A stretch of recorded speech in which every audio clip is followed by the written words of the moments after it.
Good morning, and thank you for all for being here.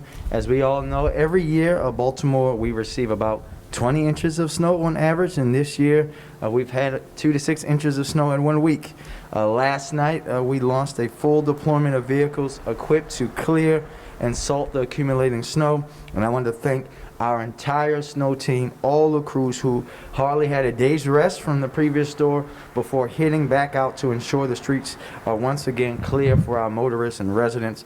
I want to thank Director Sharkey for leading our snow efforts and the entire teams at DOT, DPW, Rec and Parks, Emergency Management, City Administrator who is with us, all of our employees who work hard. And as of 10 a.m. this morning, we received about 2 to 4 inches of snow.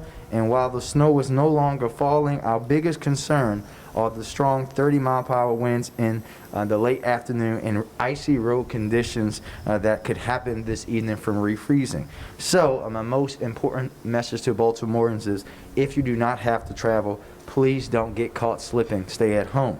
With heavy winds this afternoon, there is reduced visibility when driving, and down objects are at risk of being blown away. It is imperative that we continue to be patient and report any issues, be it, as I had to do on the way here, street outage, light outages, of course, any icy or snowy conditions on street.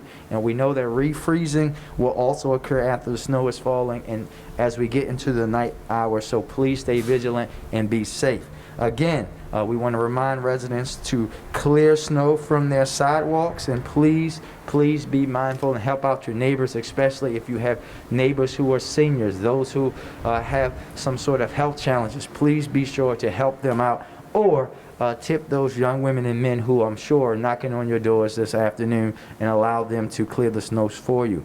Updates on city services and all things snow related, as always, can be found at snow.baltimorecity.gov. We know as of this morning, the Department of Public Works, suspended on Friday some services, and I'm going to read those out loud for you so that the crews can assist with snow operation.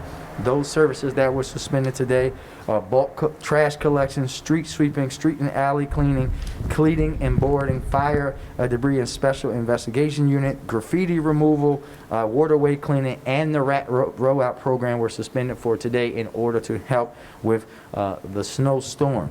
And Recreation and Parks closed their facilities today, and they will reopen on the 10th of January. And also, our Labor Commissioner issued liberal leave, which is in effect for Baltimore non-essential employees, including employees who are teleworking due to the inclement weather.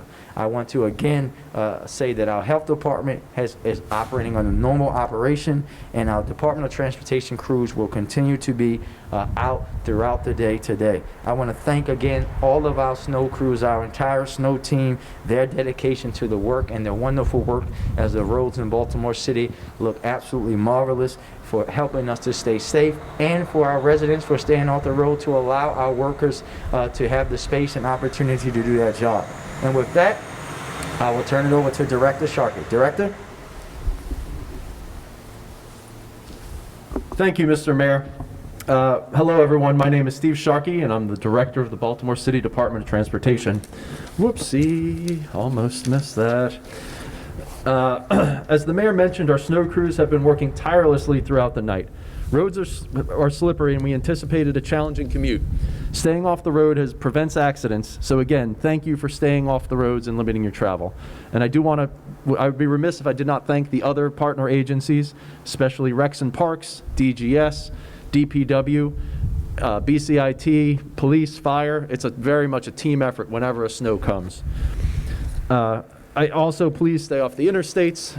Just stay home for a while. Let's give the crews time to finish up the work, which they've been working very hard at.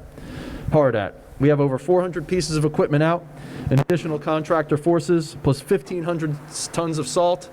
So we're ready, and we've been knocking it out. City gateways and primary roadways were brined very early, which helps slow accumulations. And of course, so residents who must travel, please drive at reduced speeds, be extra careful. Motorists are also reminded that posted speed limits are for ideal driving conditions, and we are not in ideal driving conditions. So if the road says 35, it's not safe for 35. Drive slow. Drivers should, of course, also clear all snow from the tops and sides of their vehicles so that they don't give visibility issues to the people behind them.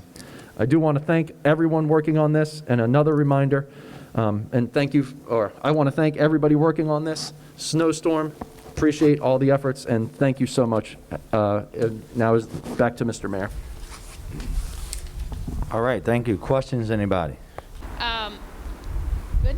You're good. Okay. Yesterday on the radio, you were talking with WBAL radio host Yeah. Forum Brian Neiman about city schools, City Hall. There was the comments about why schools are open but not City Hall. Can you explain why City Hall remains to be closed? And if you have a timeline on the reopening, I know you had talked about bringing hybrid models back. Do you have any updates on that? Yeah, again, I think this is, as I said to Brian yesterday, right? If you follow CDC guidance on COVID-19 and the virus, they say very clearly that everything else should be closed first before schools, and that our young people learning in person is the most important thing. There's no other way to say that. That's the reality of where we are and why we're doing the things that we're doing, like giving them 100,000 tests to send home with our young people and our staffs, and also why we're giving them masks to protect. We will be announcing in the coming weeks the plan for how we're going to move to the hybrid setting, but again, this is about putting the infrastructure in place for us to do so, and us being safe when you talk about the pandemic. Will there be an opportunity for people to return to City Hall and participate in those meetings in person if they choose to? When we're talking about a hybrid setting, that's absolutely what that is. But we'll do that in an appropriate time when we have the infrastructure and when it's safe for us to do so. Anybody else? Thank you, everybody. Get warm.